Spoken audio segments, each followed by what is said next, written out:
All right, guys, I was just outside watering my garden. I was wearing my official Gospel Coalition sunglasses to block the damaging rays from the sun so they didn't hurt my little eyes. And I had an epiphany. Now, it's crazy hot outside, so I had to come inside and think about it to make sure it's really, really something that I should noodle with. And I think it is. I'm not hallucinating. It's not the heat getting to me. At least I don't think so.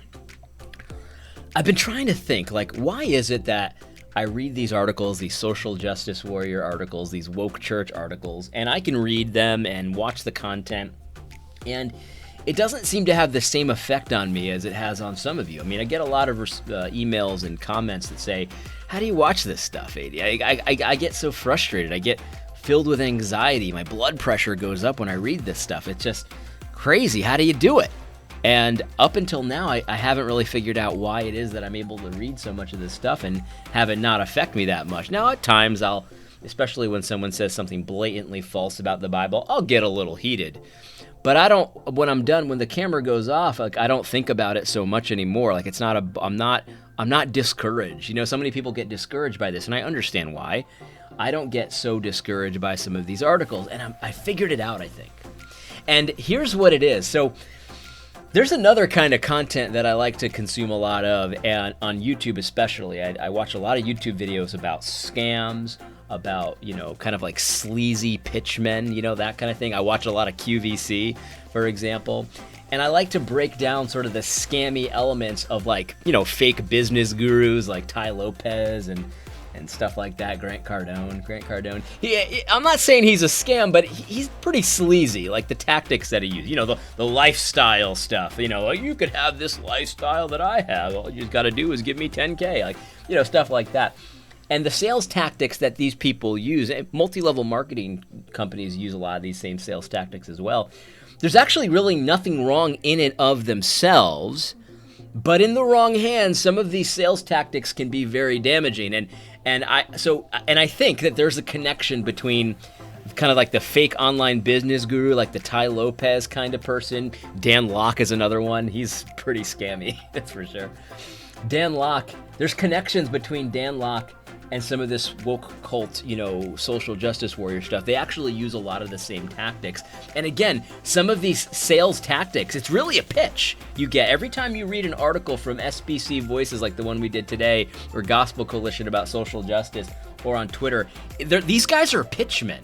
You have to understand, some of them are more talented than others, but they're pitching you something, and they use a lot of the same tactics as a sleazy salesperson. And again, a lot of these tactics aren't necessarily wrong in and of themselves, but in the wrong hands, they can be very damaging. Let me give you an example of what I mean. There's a way to sort of pre-qualify someone that will maximize the emotional kind of response that someone gets to your offer. Let me give you an example of what I mean.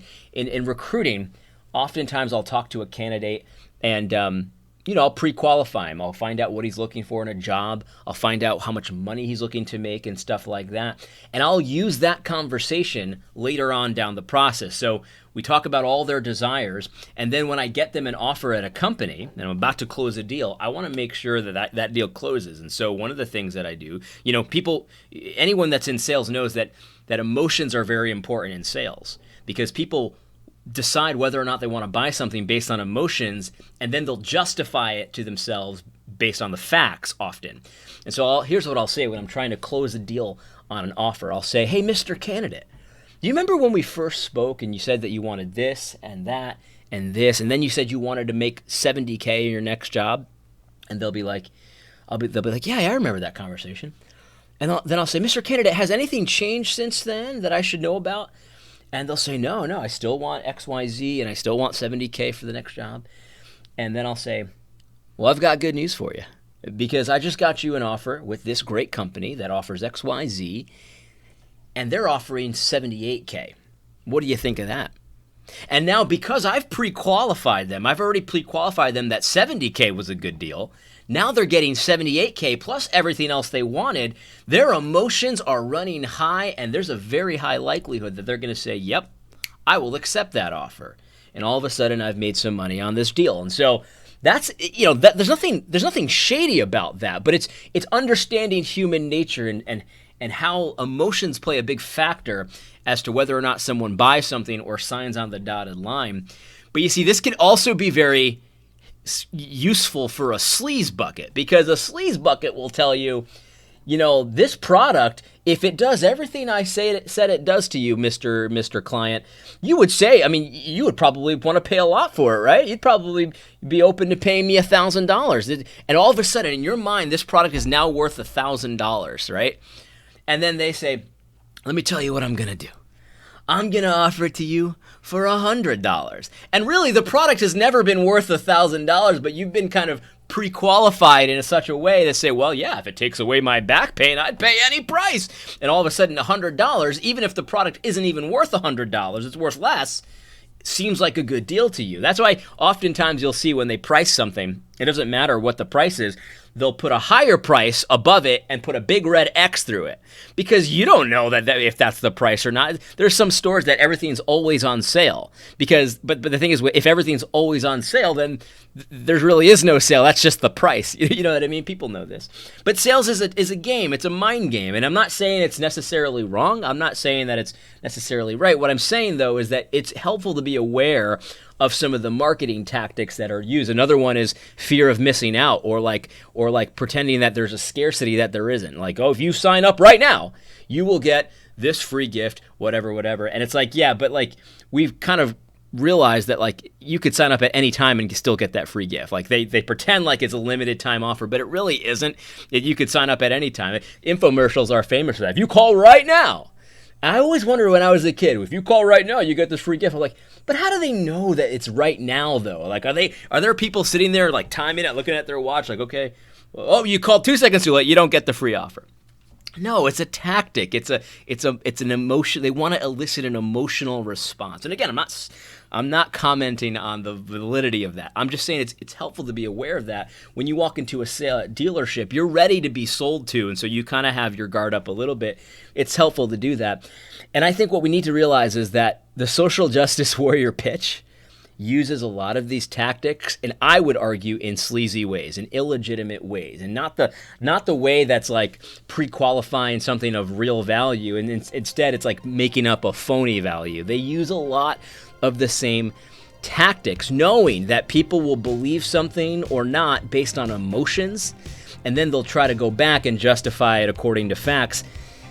I think there's something here. I'm going to think about this a little bit more. I think these tactics are being used on us, and maybe that's why I find it so fascinating, because I think that these kind of tactics are very interesting to study just in general. I use sales. I'm a salesman myself. I've been selling since I got out of college. You know, I'm not the best salesman ever, but I'm not the worst either. I've done well for myself in a sales career over the years.